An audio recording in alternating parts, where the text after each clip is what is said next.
Hello, everybody. Welcome. My name is Kjetil Storesletten.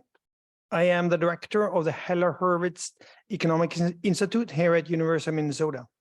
It's my pleasure to welcome you here to what promises to be an informative discussion about a terrifically important topic. The Heller-Hurwicz Institute, or HHEI, was created in 2010 with a mission of being a bridge between leading-edge economic research here on campus and the community members, business leaders, and policymakers who can benefit from that research. And that's exactly what we're trying to do here this evening. Along with you here in the audience, we're joined by about 200 guests online. Thank you for being here. I'm glad so many of you could join on a short notice. And given the importance of this topic, we didn't want to delay it. See, there is a banking crisis out there. There has been a major bailout of banks, and the rules of the game are being rewritten as we speak. Without much ado, I'm going to briefly introduce the panelists so we can get started. At the wing, Fitzgerald, former vice president of the Federal Reserve Bank of Minneapolis, is going to moderate the discussion. He's also going to contribute himself. VV Chari, professor of economics and founding director of the Heller-Hurwicz Economic Institute, and Phelan, professor of economics. Please join in welcoming our panel.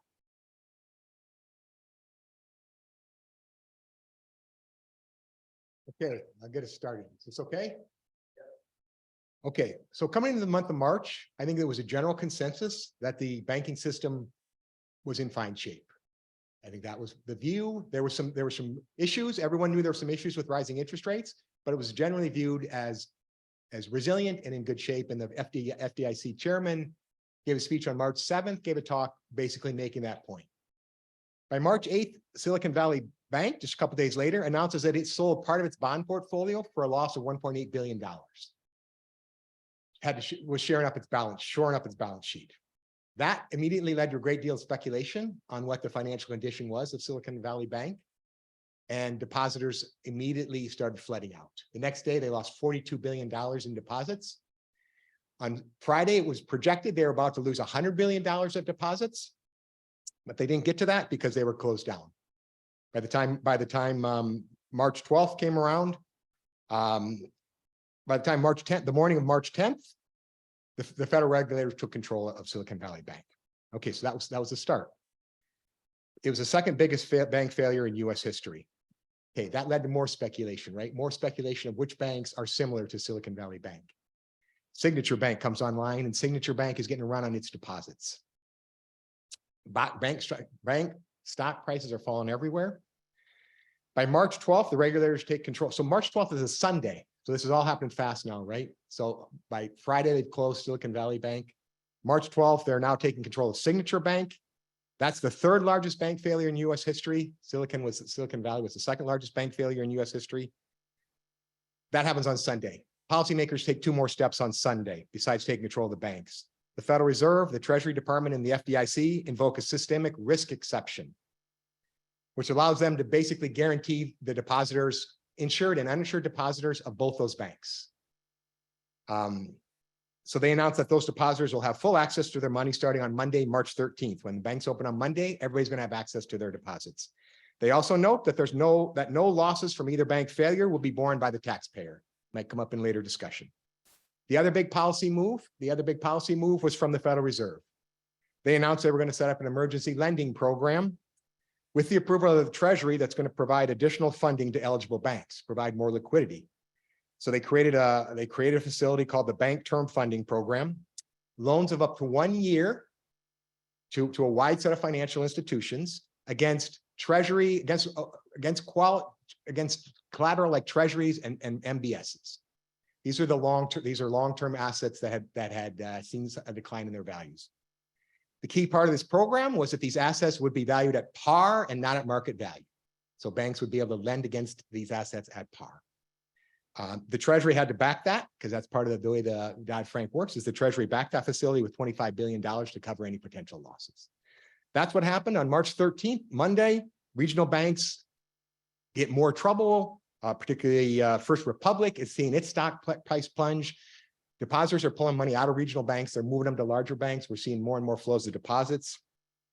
By March 16th, Credit Suisse announces it's getting a $54 billion loan from the Swiss central bank. And just a few days later, UBS takes over Credit Suisse with support from the Swiss National Bank. That's the world of events. Last week, it looks like things have stabilized, but that's as of whatever I've looked at. Prices have looked the last couple of days. That's not a guarantee, but it seems things have calmed. That's what we're here to talk about today. So that's what we want to discuss. We want to discuss this in two parts. We're going to have a conversation in two parts. The first part's going to be, what are the key features of this current crisis? And what did people think of the policy responses? Were they appropriate? We'll talk about that first. And then we're going to step back and talk about where the whole banking system should go from here. This is a repeat issue. We're seeing banking prices. Is there something fundamentally that needs to be changed? What are our thoughts about where we need to go? That's my introduction. So I'm going to turn to Chari and talk about, before we get to the appropriateness of the policy responses, what do you see as the major factors that contributed to the current crisis? So for roughly 4 or 5 centuries now, we have had a financial system at the core of which is a banking system. That banking system has historically issued debt claims which are payable upon demand. That's what a deposit is. They'll hand you back the money whenever you ask for it, and then back that debt claim up with illiquid assets. By illiquid assets, what we mean is assets which are costly to liquidate in the near term, or perhaps take time to realize a reasonable value. That economic and setup, that institution, is inherently vulnerable to panics. Why? For a very simple reason. If you, as an individual depositor, believe that other depositors are going to withdraw their money from the bank, then that is likely, if the bank does not have enough capital, to lead to losses as the bank attempts to try and liquidate its assets. And so therefore, if you don't run to the bank, when others do, you might be left stuck holding the bag. So therefore, it's individually hyper-rational for you to run to the bank, even if collectively it might not make a lot of sense. That kind of inherently fragile system is the system we have had. And the question is how best to handle that kind of system. So that's the core reality that we need to understand. The second part, which is very important, is, and Chris, I'll let Chris expound on this more, is that if these institutions, if these demand deposits play an important role in the payment system, then disruptions in the payment system may induce difficulties in firms being able to meet payroll, households being able to access their funds to make routine consumer purchases and the like. And so that threat to the payment system is something that Chris, I think, might have something useful to say about. Well, I remember saying during the dot-com bust in the early 2000s, when if you were an owner of, Petco or whatever, the companies that lost a lot of money delivering pet food over the internet, well, then it's just too bad for you. We as a society seem fine with letting food delivery companies fail. We don't seem to be fine with letting banks fail, and probably with good reason. The whole economy doesn't come crashing down when pet food delivery stores shut down. So early I don't know, I actually don't know how long it was. I know the academic stuff on this started in Minnesota. It was Carrigan and Wallace, I think, that said the cure for this was deposit insurance. Just make sure and just have the government say, hey, if everybody runs at the same time, then you're going to get your money anyway. We'll step in. And it doesn't cost anything, kind of gets what Terry was saying. No taxpayer money involved. The reason it doesn't cost anything is it stops the runs in the first place. If everybody knows that the government's going to pay, if there's a run, then you don't run, and there's no run, the government doesn't have to pay. The problem with that, though, is it creates something called moral hazard, which is then, and this is exactly what happened in this crisis, in my view. The problem was what happened before the crisis, which is it gives the incentives for the managers to set up heads I win, tails taxpayer lose bets, which is more or less a good description of what Silicon Valley Bank did. If the coins had come up, that they were flipping the right way, they would have made a killing. And in fact, they kind of did for a while. And so now they walk away. The stock value went to zero and they lost their jobs. But Chris, what do you make of the story that there was a lot of reports of how quickly these deposits move? We're in a new era. I think bankers used to count on deposits being sticky and staying with the banks. And it feels like it's, especially because this was Silicon Valley Bank, where it's technology related. These are sophisticated depositors.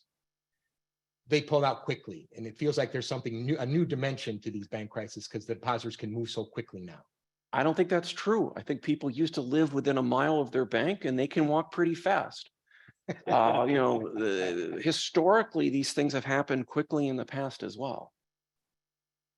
I think bottom line, think about this is, if you set up banking as an institution with illiquid assets and demandable deposits, and if value of assets is close to the value of deposits, you have an inherently fragile kind of system.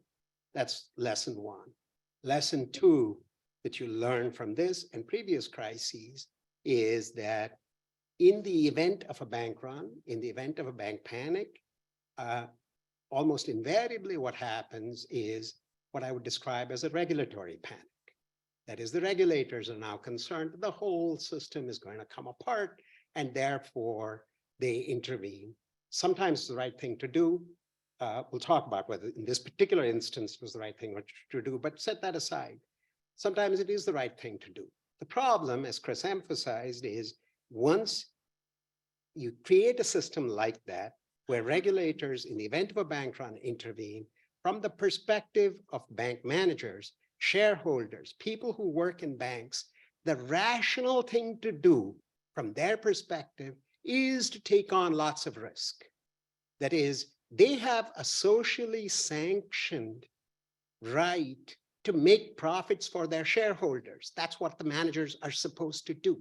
People want to blame the managers of Silicon Valley Bank for this, and that is entirely unfair. Managers of Silicon Valley Bank did take on lots of risk. If that risk had panned out, then they would have made a lot of money. The risk did not pan out. That just means that they made a business decision that ex post turned out to be unwise. That doesn't mean that beforehand it was an unwise decision. In fact, I think all the evidence says they made exactly the right decision. So there are no villains there in terms of what they did. Were there villains from the perspective of the uninsured depositors who put their money in Silicon Valley Bank without taking care to see what the assets were? No. Why? Because as events clearly proved, they knew that in the event that there was a crisis, they were going to get bailed out. And sure enough, they did get bailed out. So they did the smart thing as well. So are there any villains here? No. Are there incompetent people here? Yes, in my judgment. And who are the incompetent people? In my judgment, based on all the information we have a colossal evidence of extraordinary incompetence by the regulators. This is not a fast-moving. Terry's story makes it seem as though everything happened on Thursday and Friday. But if we step back for a minute, this is a story that has been evolving over the last year. The Fed was raising interest rates, and the managers at Silicon Valley Bank kept holding on to their long-term government debt, which kept falling in value because that was the right risky bet to take. they had a flood of money coming in from every tech bro in sight. Why? Because tech bros were making out like bandits by putting their money in there because they were getting really handsome returns without any risk that they would fail because they knew that they were going to get bailed out. So the regulators saw this coming. Their excuse is our hands are tied. That excuse has no bearing in fact or in law, in my judgment. This is extraordinary incompetence led by the San Francisco Fed. This is an institution that was taking $5 billion, which is the sum total of profits that it made over the last 5 years, and devoting it to climate projects. Very important. The Federal Reserve System, which is incapable clearly of managing its knitting, ordinary regulatory stuff, classic bank run, classic example of insolvency, is writing plaintive letters to management saying, you know, you really ought to hire a chief risk officer. This is shameful. For this crime alone, I really do think that the Federal Reserve, as the primary regulator, needs to make all the documents abundantly clear and make abundantly clear to us why on Wednesday they did not think that this bank was a systemic risk. On Sunday, after every tech bro in town put pressure on Congress and put pressure on the administration, they suddenly discovered this was systemically important. We have to bail out the uninsured depositors. They had other options. They could have issued certificates which entitled the uninsured depositors to something like 80% or 75% of their assets and to any appreciation if that came through. It's very clear in hindsight that they had that power. They have had the power for the last 30 or 40 years to intervene in advance in the event that they see dangerous events happening. They could have intervened across the entire banking system. We now find that they declared that this was a systemic event because the banking system is threatened. Wait, on Wednesday, the banking system was perfectly sound. On Sunday, a small event in the scheme of things, a $250 billion bank. So this is not a large bank in the scheme of things. Its failure triggers the possibility that the entire banking system will come down. This sequence of events suggests to me that the Federal Reserve, as the primary regulator, and the whole network of other regulators that we have much to answer for. And we want to take these institutions and hand over to them the ability to assess climate risk, the ability to figure out how to solve inequality, the ability to figure out how to solve all the race problems. Let me jump in on this, Yeah, Chari. okay. So, well, first of all, I don't want to jump. The reason I haven't jumped in earlier is I'm like going, go. I just want to try to fill in something, which is, you know, well, why would we be upset about this? So it's worked so far. What are the costs? Well, one of the costs, a big cost of jumping in and guaranteeing everybody that they're going to be fine is the theory. You know, Chari and I were talking about this earlier today, Terry too, was why did we get from 1940 to 1980 without much of this stuff? Maybe we're just lucky. That's always shows up in a lot of my papers. But one of them was this system kind of works as long as there's a credible, as long as there's somebody monitoring the banks to not take outrageous risks. And so Chari was saying, oh, they were rationally taking outrageous risks. That somebody in history many times was the depositors themselves.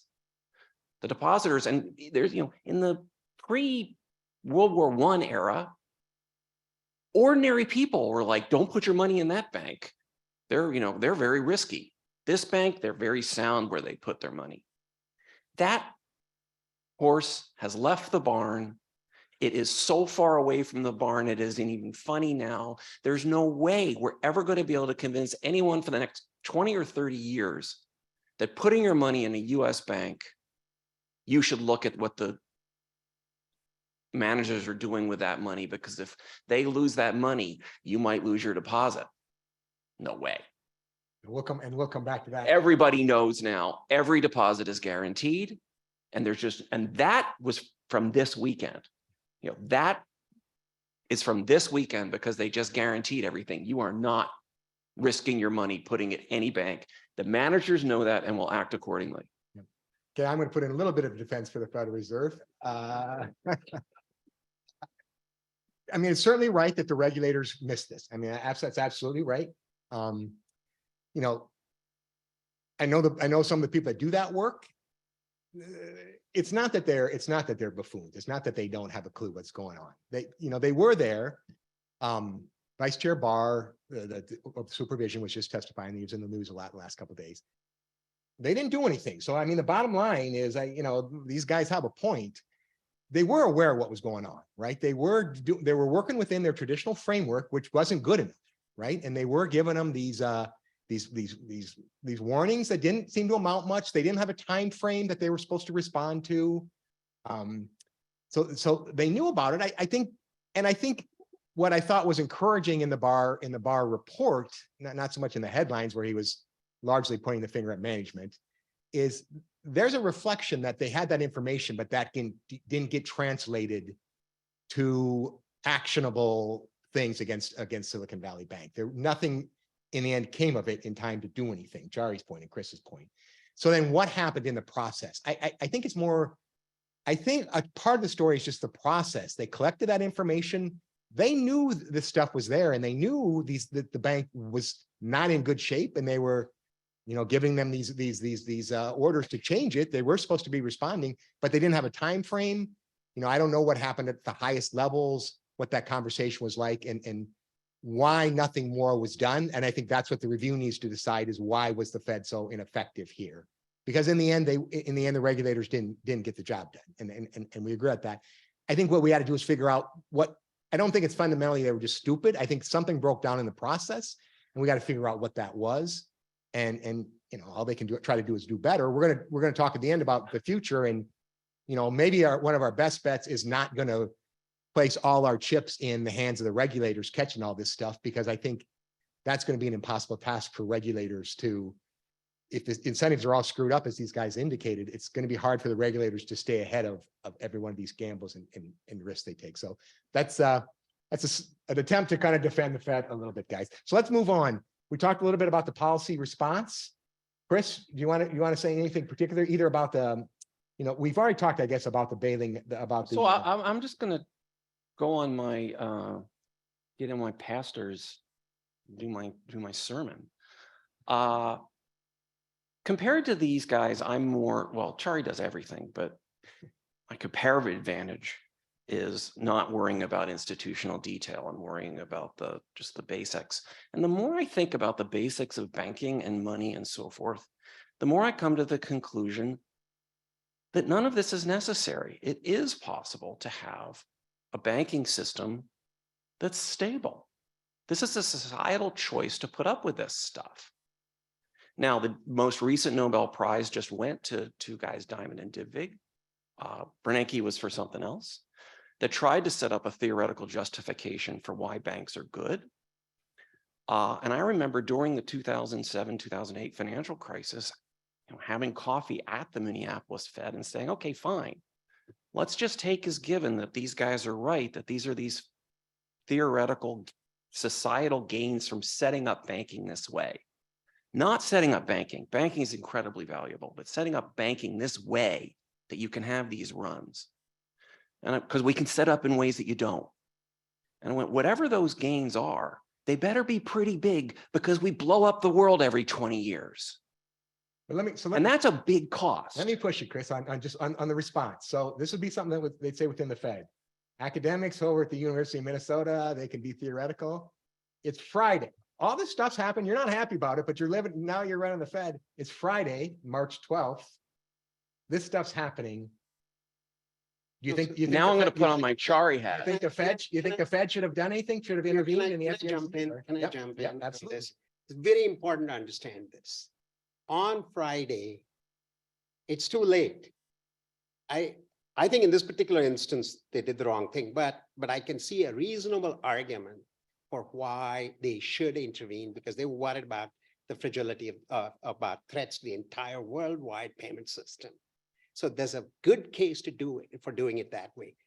The problem is not on Friday. The problem is when Dodd-Frank and before Dodd-Frank, all the previous interventions that were written and the attempts by the regulatory authorities to influence the legislation that was set up.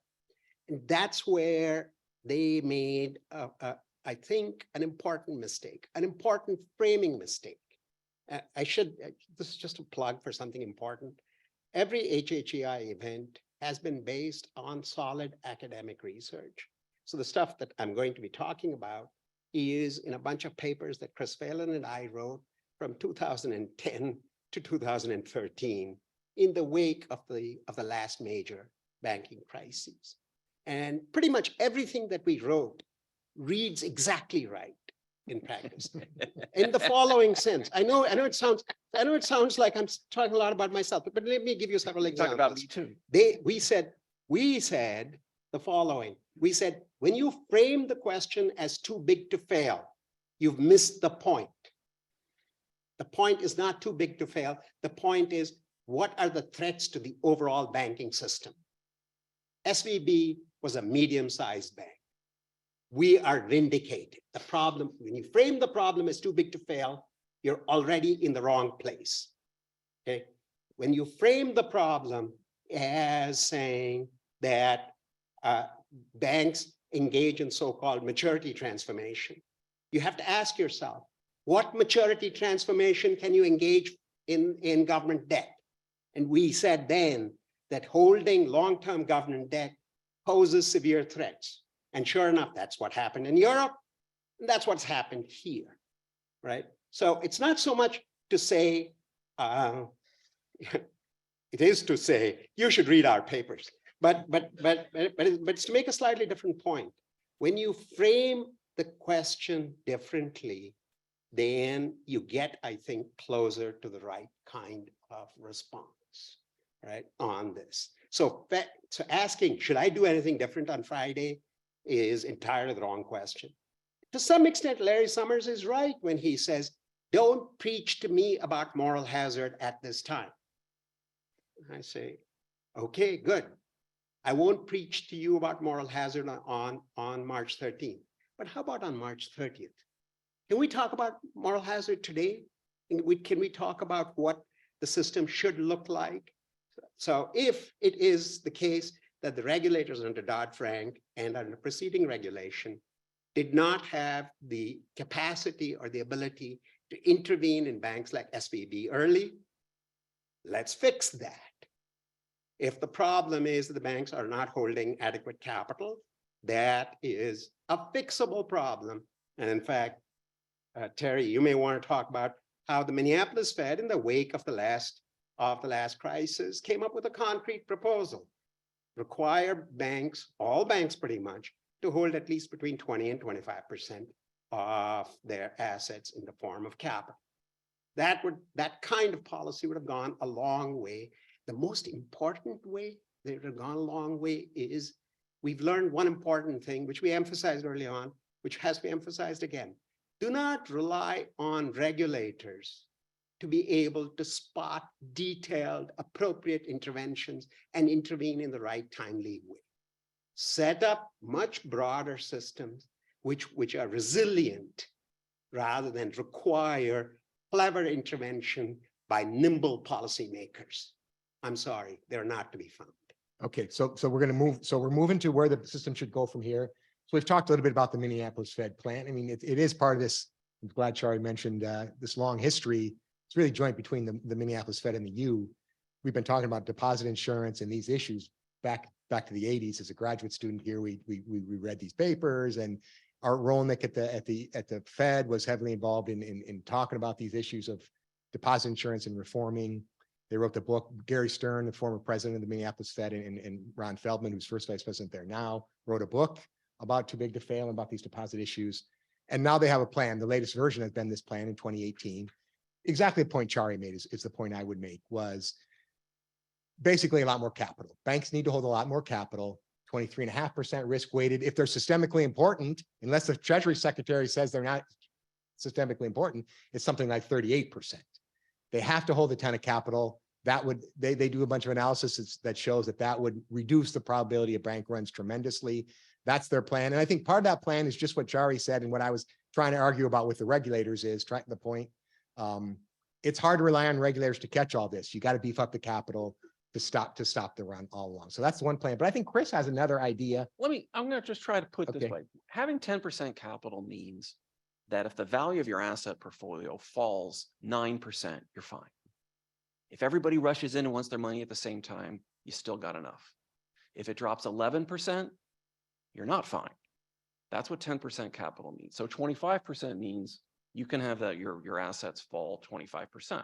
Now we saw mortgages. We saw that the entire real estate went down 30%.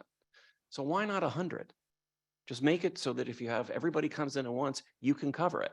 Banks basically have two functions that we deal with. They're a place to put your money, the deposits, you have to have some place to put your paycheck and do your credit card bills and pay bills online and so forth. And then they also have their loan making function. You know, the hardware store wants to expand, and so it goes to the local banker and stuff like that. There's no reason that I can see, and I've been studying this now for, I don't want to say how old I am, a long time. And for the life of me, I found every supposed explanation about why those two things have to be connected unconvincing.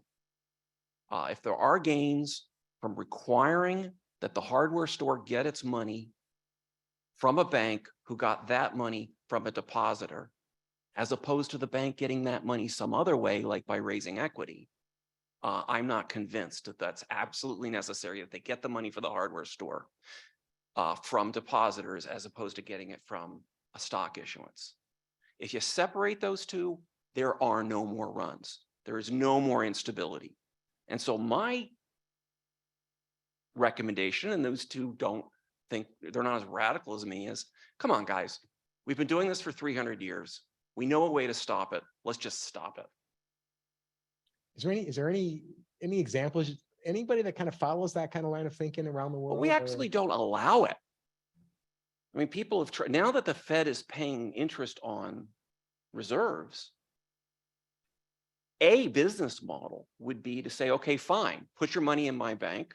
I'll put it at the Fed. I'll give you that interest less this to pay for my services. Fed won't allow that. Yeah, can I make one point, which I think is really important to understand? We have had this system for 400 years. And what Chris and I argued in one of our papers was that that was a system that made sense for the technologies, communication technologies, payment abilities, and so on that we had in the 19th century and for the first half of the 20th century. The world has changed, right? This little thing over here has several million times the power of ENIAC, the first computer, several million times.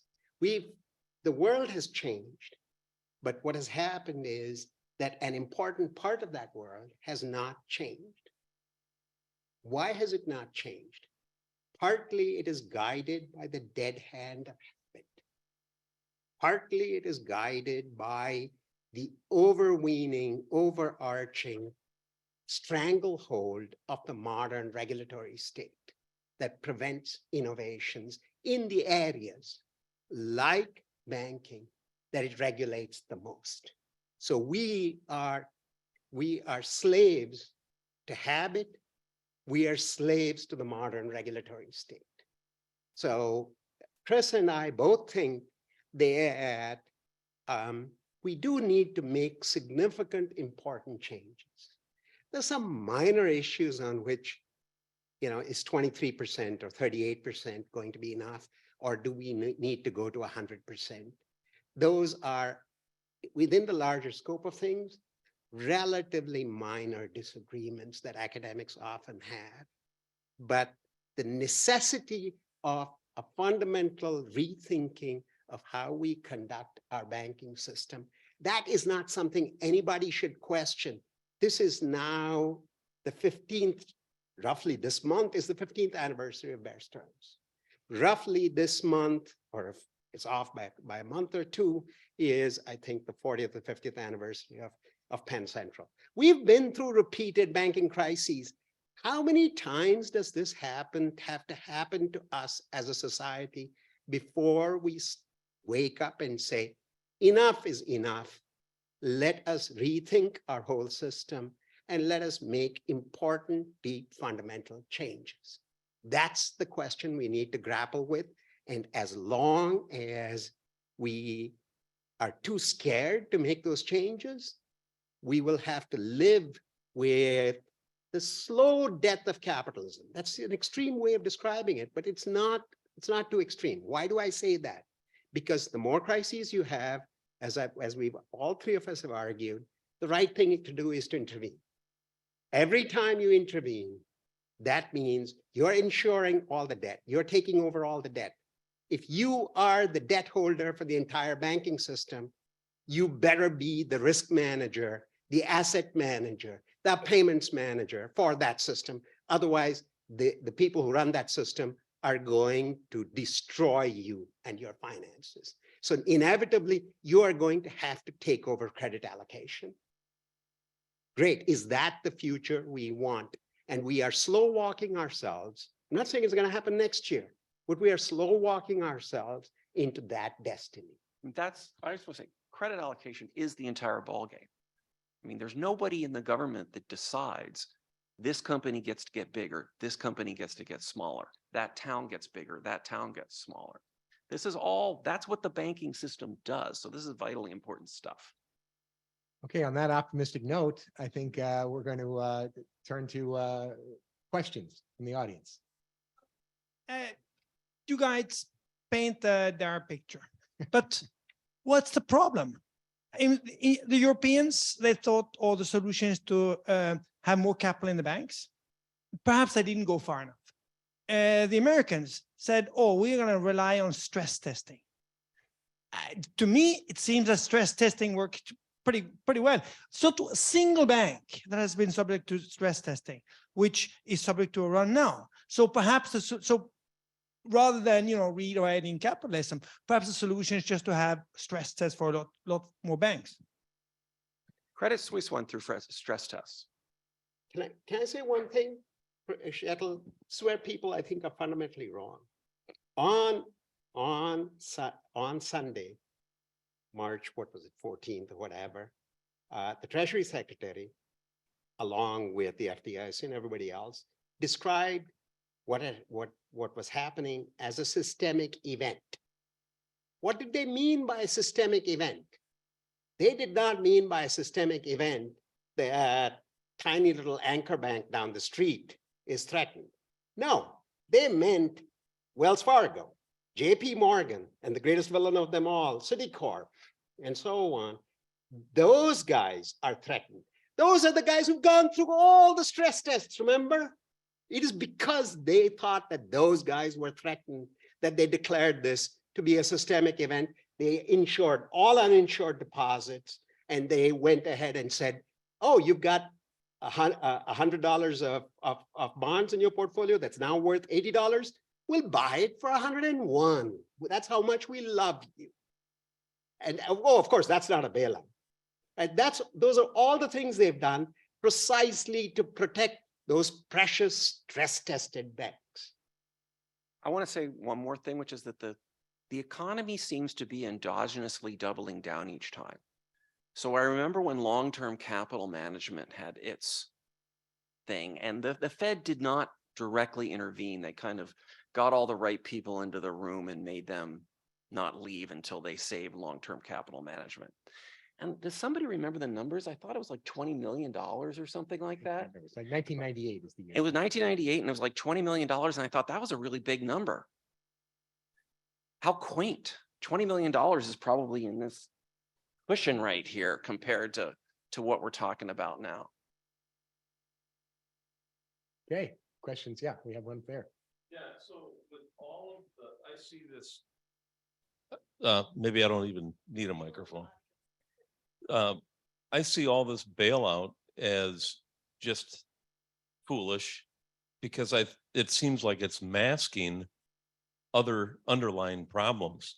I think, we're seeing a few bank failures right now because these are people that are way risky, like SVB, And how many others are out there that, just their heads haven't popped up yet, that are in worse shape or more? They're not as big perhaps, but by letting these organizations get out over the ski tip risky and then bailing them out is like, no one's ever going to learn a lesson. So they're going to continue to do it again and again and again because no one gets hurt. A little bit of pain can be good for corrective behavior. I think that's right. And I would just say, yeah, the frustration is the repeated nature of all this, right? That's what's the frustrating thing. I think something needs to be done. That's right. And now we got to do it again. We didn't do enough last time. And that's the Minneapolis Fed plan would be get a lot more skin in the game from equity holders of banks. So they feel more of the pain of it. It's the thing we were talking about. It's the thing we're talking about with in real time. It seemed like there was a lot of contagion in the banking system. So Friday did come and it's too late, but Friday did come and Sunday came and the regulators are looking across the system and like it or not, it's looking like a lot of contagion out there. And you may not wish you didn't have to be there, but you are. But now you got to change. So now the challenge is, President Kashkari at the Minneapolis Fed worked hard to sell his equity plan. There's other plans out there. Couldn't get capital. They increased them some, right? They increased the rate, but we got to do more. And now the question is there any appetite for fundamentally changing and not just tweaking the regulatory environment? You guys want to add anything to that? All I want to say is that the reason they didn't go, most banks try to keep their capital as low as possible because it's a bit more expensive for them to raise funds to lend out through equity than deposits. So they complain like crazy when you try to tell them that they have to. Now, there's a big thing our theorists talk about, which is the difference between social benefits and social costs and private benefits and private costs. I have no doubt whatsoever for any particular bank that it's socially costly for them, privately costly for them to raise money through equity markets versus deposits. Once they all have to do it, I don't think there's any social cost to it at all, or if it is, it's very small. But each one sees a private cost, and so they put enormous pressure to not be told that they have to have 25 or 30% capital. So there are lots of questions Okay. on the web and in here. So Okay, I we'll go encourage fast. everyone to be brief and the panel as well Yeah. to be brief when they answer. Let me just read out one here from the web by Art Rolnick. Could you comment on Walter Bagot's solution to this problem? Central banks should lend generously to solvent banks. Crisis contained and no bailouts. Chari, you want to hit that? Sure. Hit Badgett? Sure. No, I'll hit Badgett. Here's the fundamental problem. Pretty much every bank is solvent if depositors do not withdraw. A large number of banks will be quickly insolvent if depositors do withdraw. So the line between solvent but illiquid and insolvent is a hard line to draw, and that's the dilemma that policymakers confront. So I don't think that in this day and age, Badgett's prescription is going to work very well.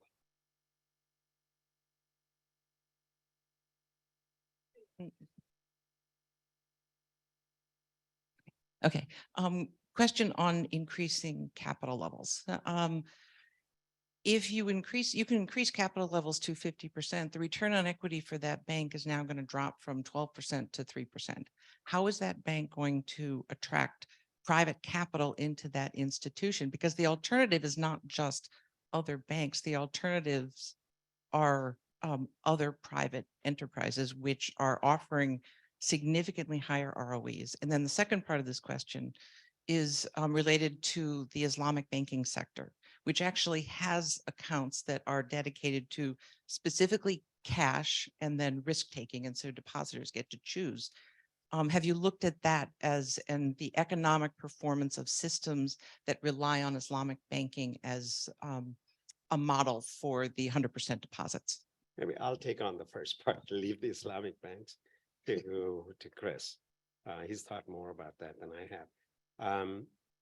The analysis that the cost of capital, the cost of equity will go up is, I think, deeply fundamentally flawed for the following important reasons.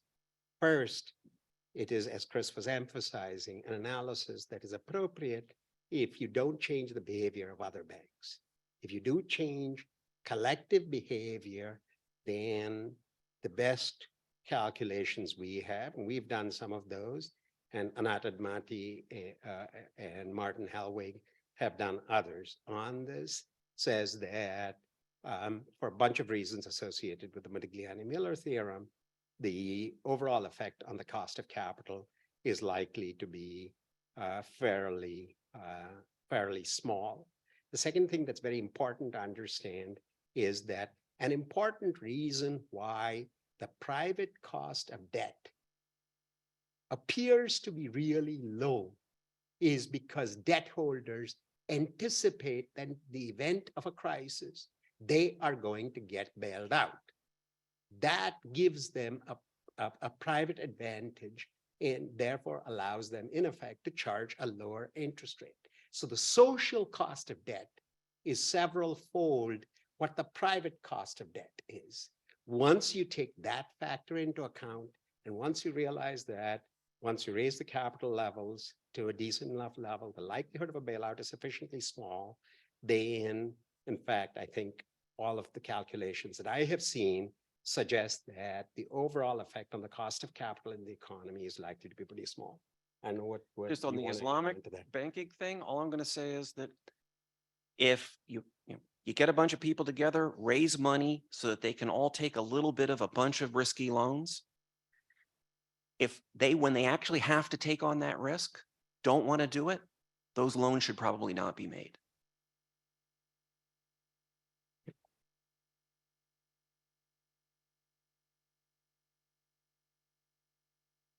Okay, Sorry about that. there you go.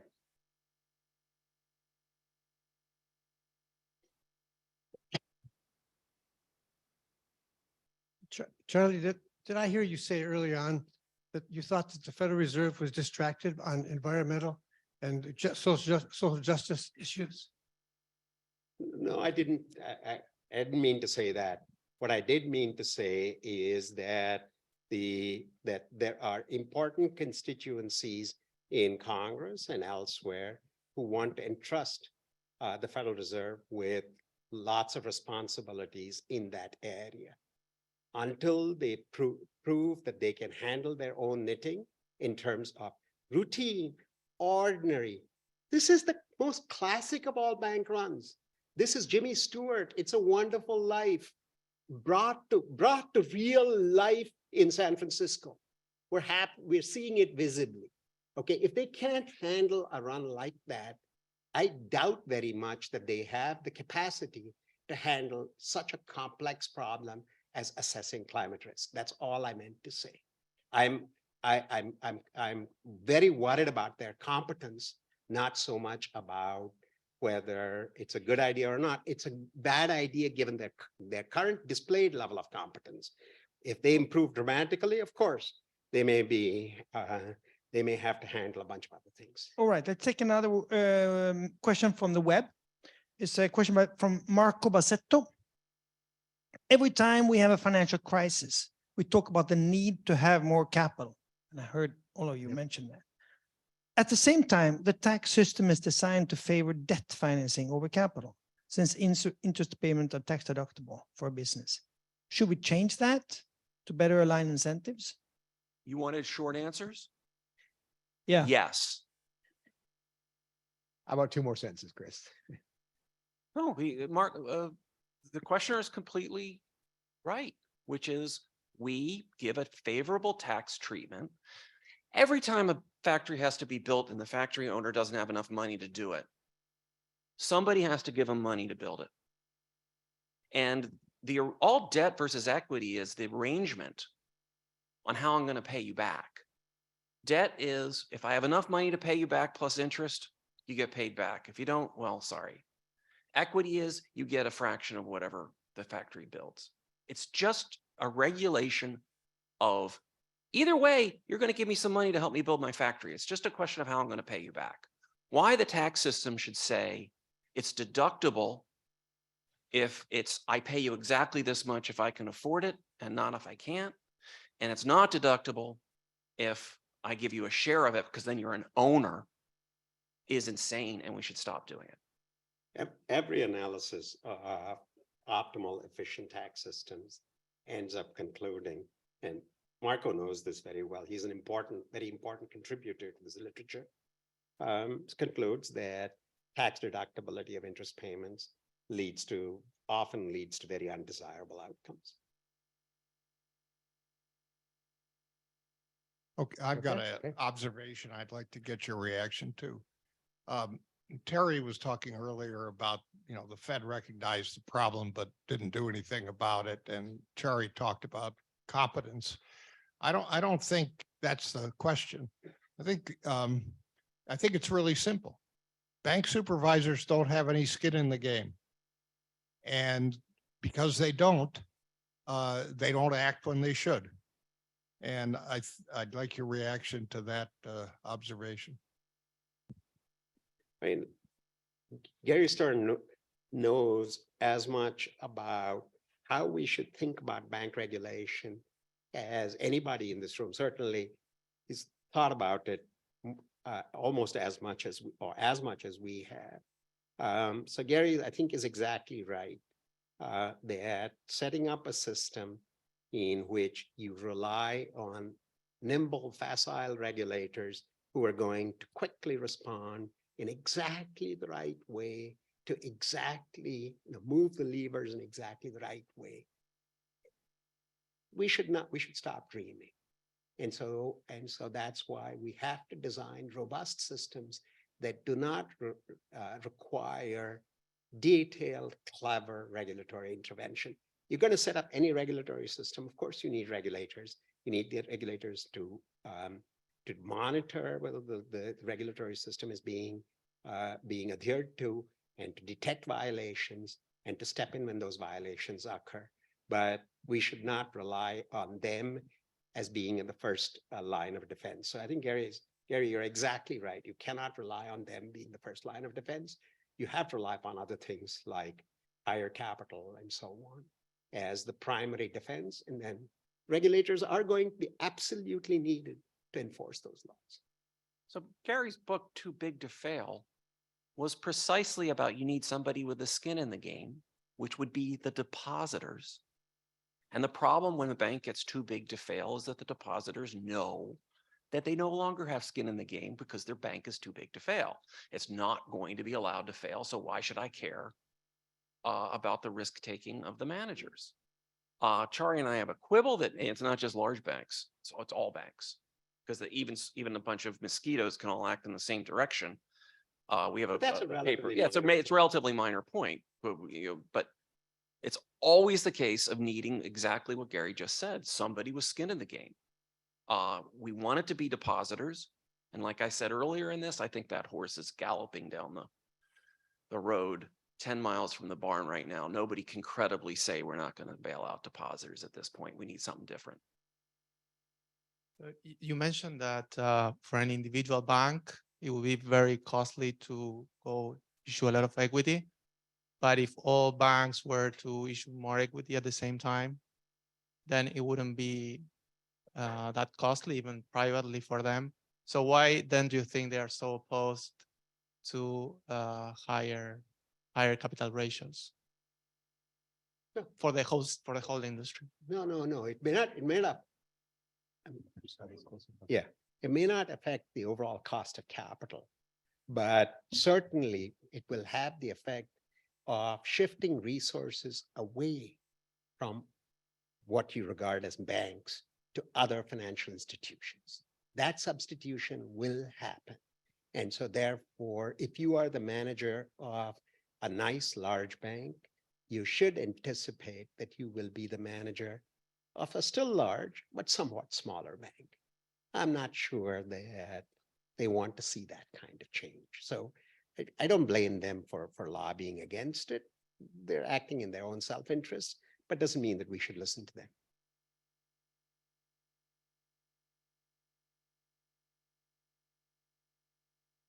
Okay, One from the web. okay. This is Eroka. What role does quantitative easing play in terms of bearing responsibility for the current crisis? Well, you know, I think the monetary policy situation has certainly been part of inflation, with inflation rising, and then the Fed having to step in and raise rates. So that's been part of it. And then on the quantitative easing side, now we're on the tightening side. And so we've been we're tightening on the assets, and that's bringing long rates down a little bit, right? I think it's bringing them down a little bit. So that's all a factor. And I don't view it as a direct. I mean, I know there's a big debate about how much monetary policy has contributed to this stuff. I don't know. Do you guys have a strong feeling about? Look, monetary policies, as everybody knows, including former policymakers like you, Terry, and Gary, and others, it's hard stuff. Okay, sometimes you're going to do the right thing, sometimes you're going to do the wrong thing. So I don't want to lay at the feet of monetary policy the current crisis. I do want to say the following thing, which is, if you were a supervisor or regulator and you observed market interest rates, especially long rates, do their steady, dramatic march up, the first thing you should be thinking about is, what stresses and what vulnerability do I see in institutions that on the asset side hold long-term government debt, on the liability side issue short-term liabilities? Oh, that's fine. They're going to be fine. This is ostrich-like beyond belief, right? Cannot bury your heads in the sand like that. So the consequences of that tightening, I think lots of people think it was necessary. I sort of agree, but that's a separate issue, whether you agree or not. If you are a supervisor, if you're an examiner, if you're a regulator, you should be aware that that is going to create stresses for a very specific set of institutions. Which institutions? Modern American global banks. So I feel you guys are making it very easy for yourself. Your answer basically is, well, we have to regulate them harder. We have to force them to hold more equity, et cetera, et cetera. Well, see, the market has an answer to that. It's called shadow banking. If we put too much restrictions on banks, policymakers are worried, and I think for good reasons, that the value added or the trades that would have occurred in the banking sector instead appears outside the banking system, in which case we might be completely screwed. Well, can I jump in on that? Yeah, you jump in. We did a really good, I want to give somebody some credit for doing a good regulatory change of the money market mutual funds in 2016. So it turns out money market mutual funds in 2006-07 were not insured. Wrong, they were. When the 2007 crisis hit, turns out we stepped in and covered every money market mutual fund, no matter how much it said it wasn't insured. Then in 2016, in order to keep this from happening again, they basically said to every money market mutual fund, you cannot price at par, always, as a rule. You can try to do it day by day, but if your net asset value, the value of your assets, so what they do is they readjust the number of shares every day so that the price is $1. But they said that if the value of your assets falls below $1, you have to lower the price that people can pull out to less than $1. And if there is a run, you have to do something that's basically like what they used to do before any regulation, which is, okay, fine, you can take out your money in the next 2 weeks, but you only get 98 cents on the dollar. Or you can wait 2 weeks and get 100. So we did a lot of good things. Money market mutual funds are like shadow banks, but they're not really like banks, because my bank, they owe me, if I have $10,000 in the account, they owe me $10,000. Not $10,000 if they have it, but if they only have $9,900, then they owe me $9,900. A system like that doesn't have runs. There's no reason to get in there before your neighbor. Mutual funds never have runs. More generally, Cheryl, you're raising a very important issue. When you do root and branch reform, like we are advocating, you cannot be thinking about that root and branch reform in isolation. So we already talked about perhaps changing the tax system so that tax deductibility of debt is reconsidered. We have to talk about shadow banking and how exactly you're going to handle it. So this discussion has left open a wide variety of other areas where care has to be taken in drafting regulation. So is this going to solve, is one magic bullet going to slay the demons of all crises? No, it's going to have to be 50 different magic bullets carefully directed at 50 different problems. And of course, you'll forget about the 51st problem. So it's not going to solve everything, but it'll move something along. I just want to quickly mention that, to go back to the Minneapolis Fed plan, this is explicitly recognized in their plan, and they have a tax. So they're very aware of their shadow banking issue. And part of their plan is to put a tax on. There's a debate about how large that tax on that sector in order to level out the playing field. So they do try to acknowledge that issue in the plan, and it's a big issue, and they know that. On that note, that we should have listened to Minneapolis Fed long time ago. Let's thank the panel for their insightful comments.